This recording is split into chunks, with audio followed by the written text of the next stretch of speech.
I am Will Lord. For more than 40 years I've been experimenting with Stone Age technology.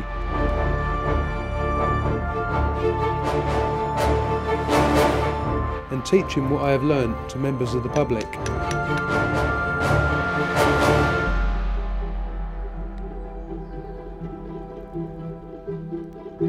In this series, I'll be taking you back in time into the Stone Age, starting with mining to get raw materials such as flint, copper and ochre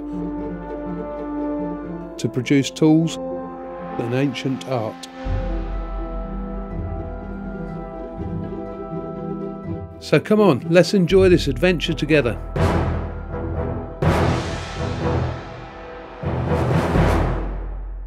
Welcome to the Great Orme, and I've brought you here so I can show you a fantastic ancient site where people once came and mined malachite so they could make bronze tools. To do that properly, I'm going to take you up and introduce you to the owner, Edric Roberts, and he can tell us a little bit about it. So tell me, Edric, how long have you actually worked here? I've worked here now for over 30 years. And why was this site so important? This site is so important really because it's the largest Bronze Age copper mine so far found in the whole of the British Isles and Northern Europe. And what was the quality of the malachite that they were extracting from this particular mine? Recent analysis of the small amounts of copper we can still find here would suggest between 50–57% copper to rock. That's an incredibly high yield. Nowadays you'll mine less than 2% copper to rock. And how do you think that they actually found the mine in the first place? Just along the coast from here is a place called Penmine Mara. There's a stone axe factory there. It's called Craig Llwyd. So I would assume that they were walking along the coast here and they looked down in this area and saw the copper veins. Thanks very much. Thank you.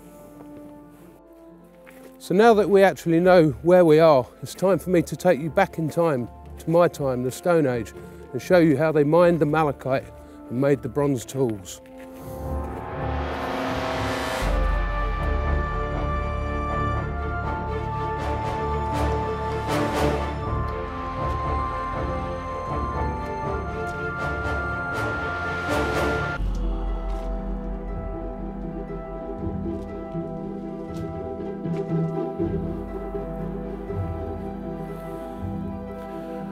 Time travel, it's really hard on the body.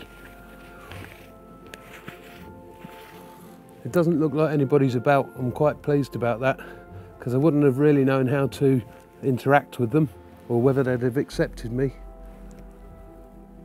But we're here 3,500 years ago at the Great Orme Copper Mine. It's active. We can go in there and we can have a look at the vein of malachite and try and take some out so that we can actually smelt it into copper and make a tool from it. There's tools literally lying everywhere. I've got a bone chisel. I've got a strapped up mace head. I've got a great big club that's got his face smashed in there and the back end. So they're all going to be really usable to me. I don't want to hang about and I want to take you in. So let's get moving and go and explore and see what we can find.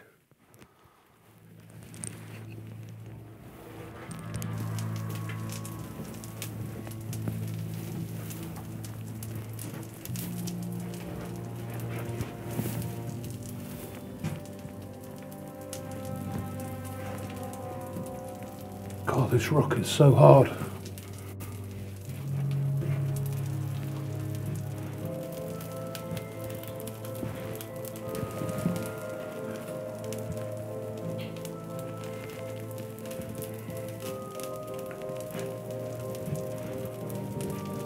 They must have been really busy in here. I couldn't see any malachite yet.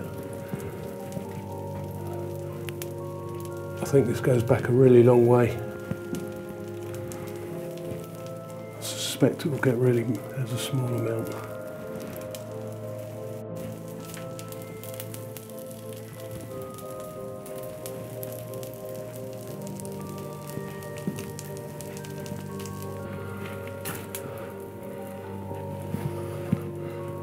great big chimney up there.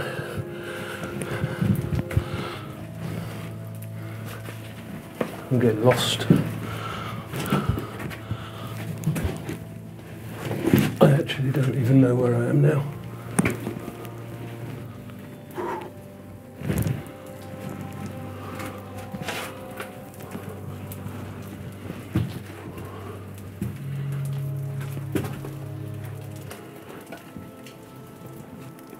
God, it's getting so tight in here now, on hands and knees. But I've actually found the malachite vein. It runs right along here. And then even the floor sort of faces downwards a bit, so it's quite tricky. Where I need to put my fire stick down. Yeah, I can still see what I'm doing.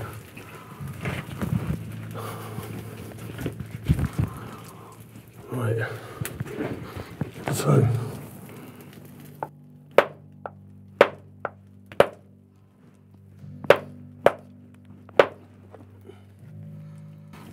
oh, look at that. That's what they were coming after. Top quality malachite.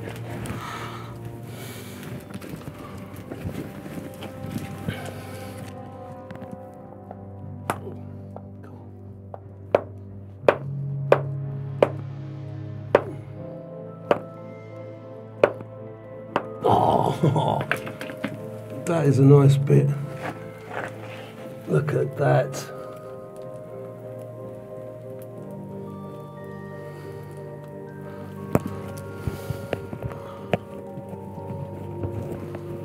I'm getting worried about that. Getting worried about that light because I don't have that much of a burn. If that goes out, I have no idea. About 100 foot down. And I actually lost my way in here. There's holes in this place that just go down. Great big chimneys going up. So I think for my own safety, I really ought to start thinking about moving backwards and getting out of here.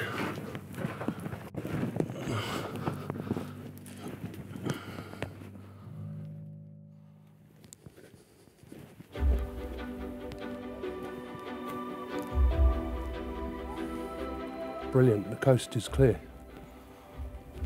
This is exactly what I expected to find. I've come here with the malachite because this is where they do their smelting. Over here we have all of the debris of malachite. This is the stuff that I've got out of the mine and brought. And then, yeah, this is as I would have expected. This is what they smelt in. This is their smelting pit, and it's broke. What they have is they've brought horse dung, they've brought their grog, and they've brought fresh clay. That's all ready to be mixed together to create a brand new one of them. So it's their lucky day, because what I'm going to do is I'm going to bind them components together and we'll make them a brand new smelting pit. We'll fire it through and we'll burn the malachite through it. So this is the grog, and I'm smashing it up and trying to get all the lumps out so that I can mix it up nicely with the clay. I'm going to do it in batches because I don't have a lot of floor space. It looks like they've done most of the clay anyway. And you don't put as much clay in with the grog because the clay is just there like a glue.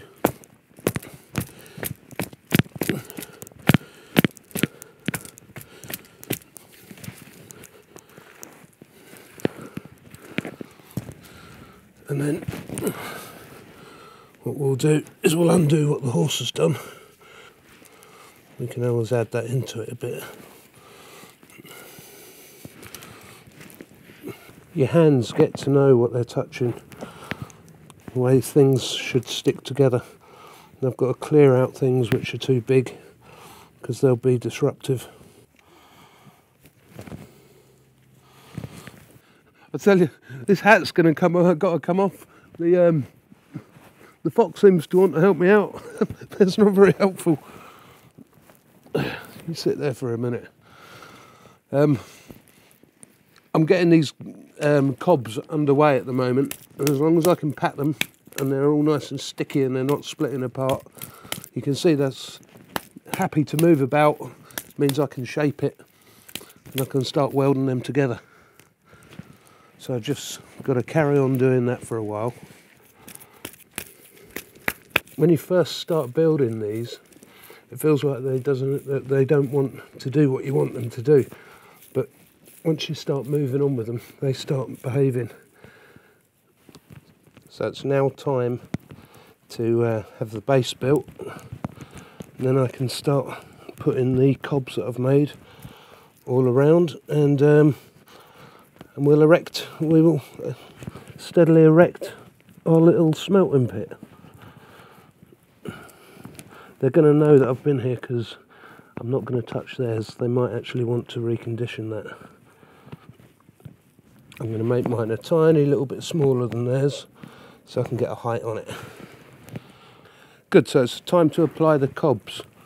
And just as a glue, all I'm going to do is dip the cobs, and then I can shape them just so.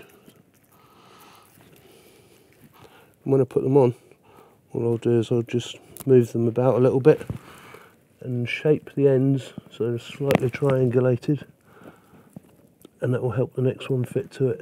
And then what you do is you use your finger, you just weld down,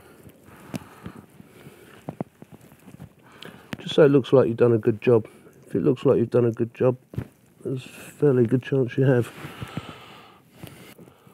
So hopefully you can see that it's beginning to gain some form, and we're sort of getting this little furnace shape.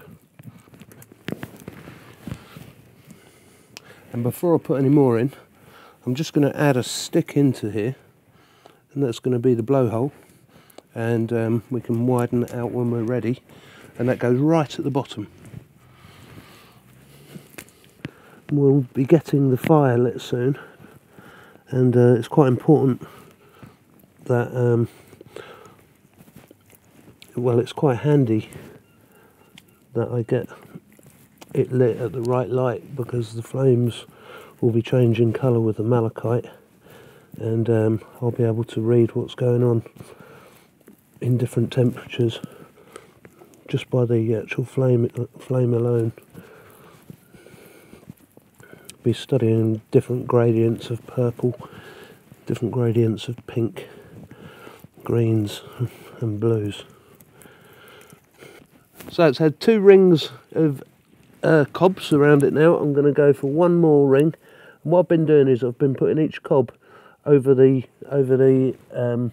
joint of the first ring. So it's a bit like what you'd see if you looked at bricks around a house, and that hopefully will help with its structure. And it's not looking too bad, it's not gathering too much weight at the bottom, so that helps me to understand that I got the structure of the cobs right as well.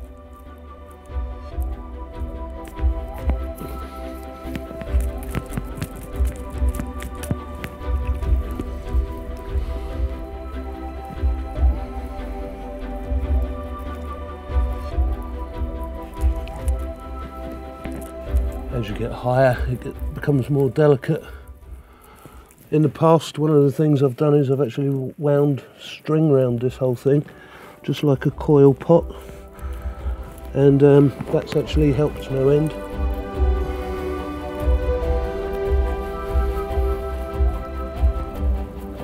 Right, I do believe that is one fully built smelting pit, of a style anyway, and we just need to think about trying to get that fired up now.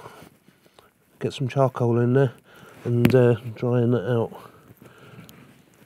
Then we should be just about in time for getting the malachite in there before it gets dark, so we can see all the flames and watch this go to work. I'm just widening out that blowhole at the moment.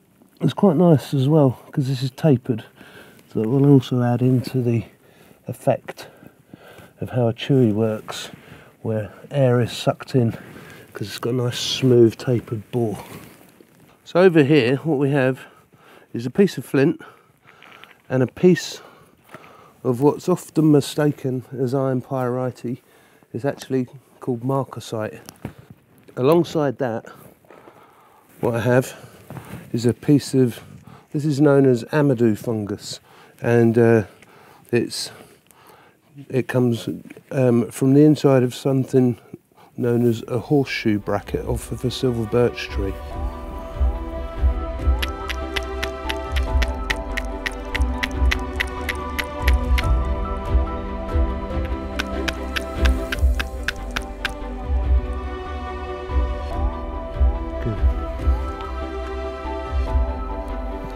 The next thing I brought along was something called reed mace, which you see growing at the side of the river or lakes. Look at that, lovely little bed for that to go in. I'm actually going to take all of this, right, because I have no dry material whatsoever, so I'm going to put all of that in there. And then I'm going to add that whole lot in on top of that, making sure that he's somewhere in the middle.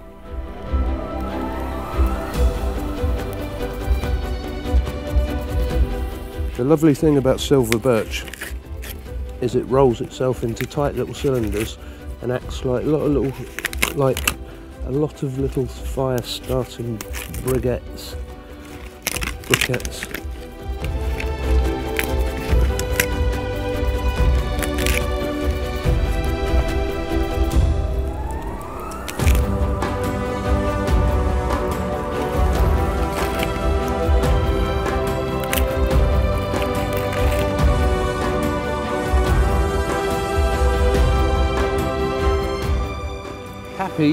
Happy days. It's malachite crushing time. I think the colour of this malachite back in the day would have captivated the whole tribe. Everybody would have been drawn to it. There's like a component of magic. And what we're soon to see is the magic of it entering the fire.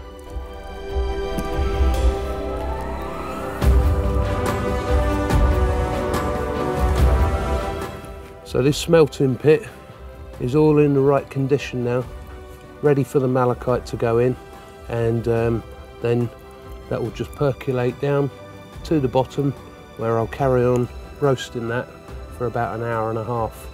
And it should turn into copper for me.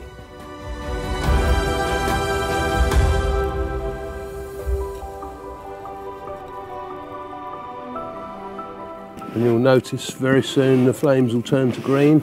And there we go.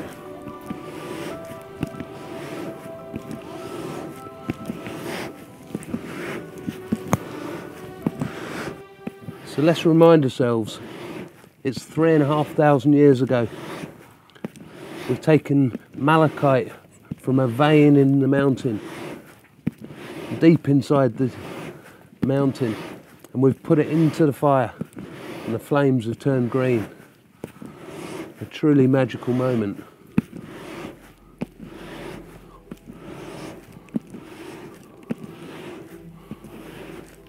The malachite has been burning down in here for quite some time now, and I've just made a little crucible pot and popped it in there and surrounded it with small particles of charcoal. Now, what I have in my hand is called Cassiterite, and this Cassiterite has travelled all the way from Cornwall, and it would have come here originally by sea. And then this is not an easy thing to handle. What you have to do is you have to roast it in a fire to take it down into something which is much more usable. So in here what we have is we have the first process of tin, and I'm pouring that into that crucible. You can see, look, it's like a fine shiny brown powder. You can see why they would have thought of this as magic back in the day. And now I'm gently going to build a heat up over that before I can add any copper into here. I'm sure if I look around, what I'm going to find is I'm going to find lots of little bits of it and elements of copper. This is a smelting floor. Thinking this through, all of the different components that come together, and it strikes me as very observant, quite intelligent, almost scientific of mind, way back in what we call the Stone Age, early Bronze Age, Chalcolithic period. It's a testament to mankind, it really is, what he achieved. Management of this fire, the management of all the materials, the ability to even notice the changes in the rock and bring himself to mind in that great depth that we explored earlier, the hardship he endured to actually even extract the rock. Well, the spirit of the Orme is high. I've been pushing away at this for a while now, and the crucible is containing molten bronze. And while I was moving around, I discovered a stone on the floor down there, and it's actually got the imprint of an axe. So I put some charcoal on it to heat it up, and all I need to do now is extract the crucible out of there, which is going to be tricky. And what I've got some makeshift greenwood tongs, and I'm going to try and raise it up and sit it on top of the charcoal with 2 sticks. It's a pretty dangerous science I've got in mind here. Move that back and pour it in, and in one day that's as much as I can consider to do.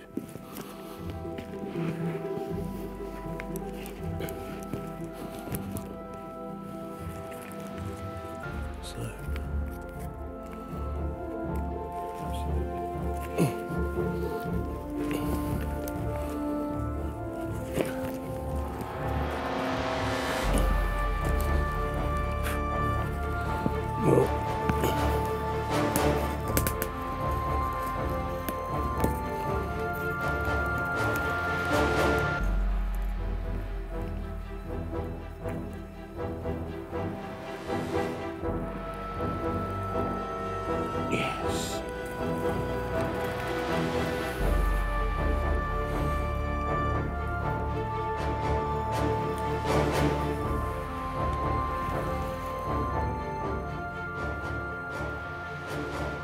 It does look like we have one little flat cast axe 3,500 years ago at the Great Orme Copper mine. Now that was a bit of a journey.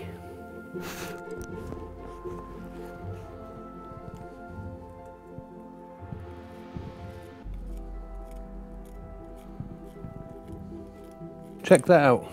On a 3,500-year-old Stone Age floor, we've been into the mine, got the malachite, come out here and used the dung, the grog and the clay on the floor, brought all the components together with the charcoal, brought it up to temperature and poured an axe on the floor. And just to remind you, you've been watching Will Lord, and don't forget to hit the subscribe button up the top.